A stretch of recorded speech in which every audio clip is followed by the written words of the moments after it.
Nous sommes donc présentement dans la résolution du numéro 12 de la page 55, une belle casquette. Un marchand vend des casquettes rouges ou bleues. Chaque semaine, il écoule au moins 12 casquettes de chacune des couleurs et au plus 80 casquettes au total.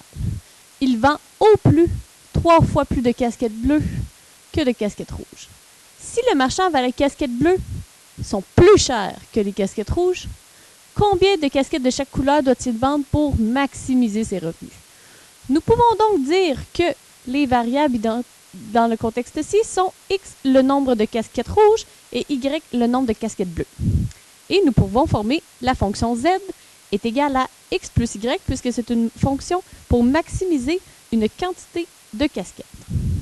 Ensuite, la première. Nous savons que chaque couleur de casquette, on en vend au moins 12 de chacune. Donc, x sera supérieur ou égal à 12 et y supérieur ou égal à 12.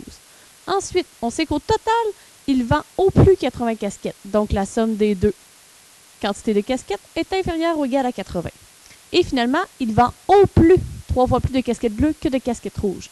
Donc, le nombre de casquettes bleues est au plus 3 fois le nombre de casquettes rouges. Nous pouvons donc aller dessiner les droites de ces inéquations-ci. Nous allons tout d'abord commencer par la droite numéro 3.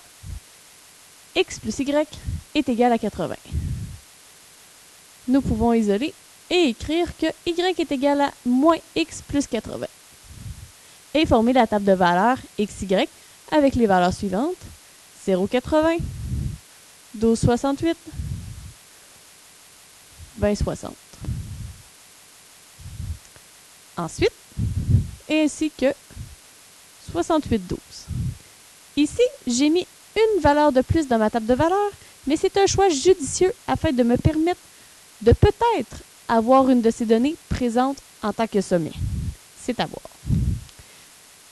Dans ma table de valeurs numéro 4, j'avais la règle y est égal à 3x.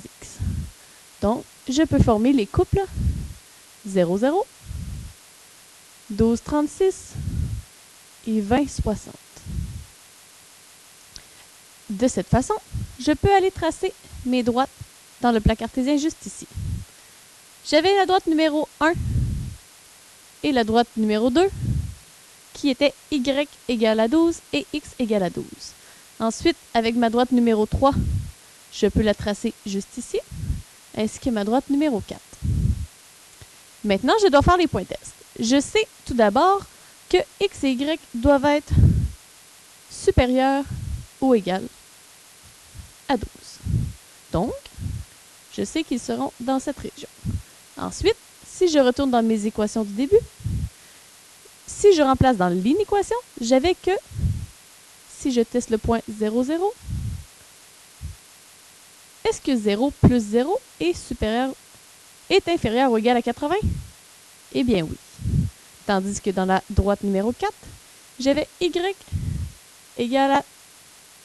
inférieur ou égal à 3x dans mon inéquation. Je ne peux pas remplacer par le terme 0, 0 puisqu'il passe sur la droite, donc je vais observer le point 10, 0. Et finalement, est-ce que 0 est inférieur ou égal à 3 fois 10? Oui. Ainsi, je peux donc aller identifier les régions de mes droites, telles que la droite numéro 3, 0 en est solution, et la droite numéro 4, 10, 0 en est solution. Et je peux ainsi observer mon polygone de contrainte situé juste ici.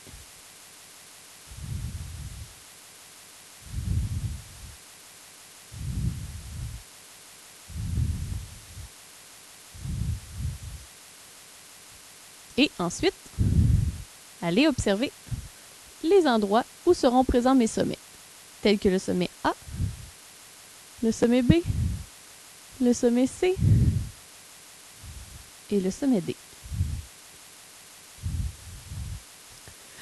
Tout en ayant fait des choix judicieux dans mes tables de valeurs, je peux facilement dire que mon point A est situé à l'intersection des deux droites y égale à 12 et x égale à 12, et donc former le sommet en 12, 12 pour mon point A. Mais ensuite, mon point B Je savais qu'il passait en un x est égal à 12 et j'avais fait le choix judicieux dans ma table de valeurs de sélectionner une coordonnée en x vaut 12 et d'ainsi connaître son y vaut 36. Et j'avais fait de même pour le point C. J'avais sélectionné dans ma table de valeurs deux tables de valeurs dont les valeurs étaient identiques à 20, 60. Et finalement, pour le sommet D, je savais qu'il passait en y égale à 12 et donc j'avais fait le choix judicieux dans ma table de valeurs de déterminer mon couple lorsque mon y vaudrait 12.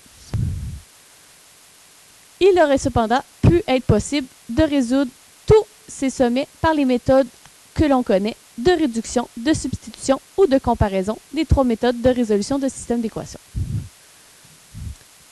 Lorsque j'ai établi mes sommets, je peux donc les remplacer dans ma fonction z et ainsi observer que ce sont les sommets C et D qui me donnent un maximum de casquettes. Par contre, je dois déterminer quel sommet me sera le plus rentable.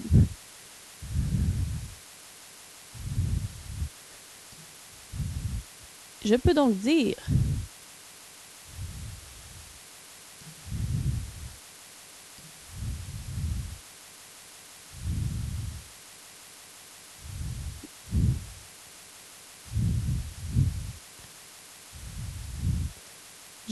dire que, en conclusion, ce sont les sommets C et D qui maximisent le nombre de casquettes.